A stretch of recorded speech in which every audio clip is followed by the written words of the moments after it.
Micro stitch ফেব্রিক্সের মধ্যে আপনার জন্য সলিড কালারের মধ্যে অনেকগুলো শার্ট নিয়েছি, সবগুলো কিন্তু অনেক সুন্দর সুন্দর শার্ট এবং স্টিচ মাইক্রো স্টিচ বলে এগুলোকে আমি সবগুলো একে একে দেখিয়ে দিচ্ছি। অনেকগুলো কালার অ্যাভেলেবল আছে।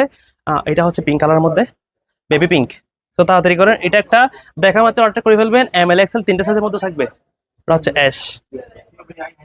সবাই তাড়াতাড়ি করেন, এটা একটা শর্টকাটে ভিডিওটা দেখিয়ে দিচ্ছি, সবাই শুধু তাড়াতাড়ি অর্ডার প্রেস করে ফেলবেন। সাদা মাইক্রো স্টিচ বলতে হালকা স্টিচ যেটা থাকবে এইটা হচ্ছে মাইক্রো স্টিচ, হালকা একদম সফট কাপড় এগুলো। দেখা মাত্র অর্ডার প্রেস করে ফেলবেন। সাদা, আর এটা হচ্ছে কালো পিওর ব্ল্যাক। আশা করতেছি দেখা মাত্র সকলেরই পছন্দ হয়ে যাবে। এটা একটা লাস্ট ওয়ান মেরুন, অনেক সুন্দর। এগুলো দেখা মাত্র সব অর্ডার প্রেস করে ফেলবেন। প্রত্যেকটা কালার ইউনিক এবং অনেক সুন্দর দেখতে পাচ্ছেন। ফিটিংসও থাকবে সুন্দর এবং সবকিছু এভরিথিং থাকবে অনেক সুন্দর এবং লুকটা থাকবে একদম জোস। তো সবাই তাড়াতাড়ি অর্ডার প্রেস করে ফেলেন। আমাদের সোশ্যাল মিডিয়া প্ল্যাটফর্মে যারা যারা এখনো ফলো করেন নাই, ফলো করে রাখেন, কারণ এইসব আপডেটগুলো কিন্তু আপনারা মিস করে ফেলবেন। কারণ প্রতিনিয়ত আমাদের অনেক ট্রেন্ডি প্রোডাক্ট আসছে। তো ট্রেন্ডি প্রোডাক্টগুলো যদি মিস করতে না চান অবশ্যই ফলো রাখবেন। সবাই ভালো থাকবেন। আসসালামু আলাইকুম।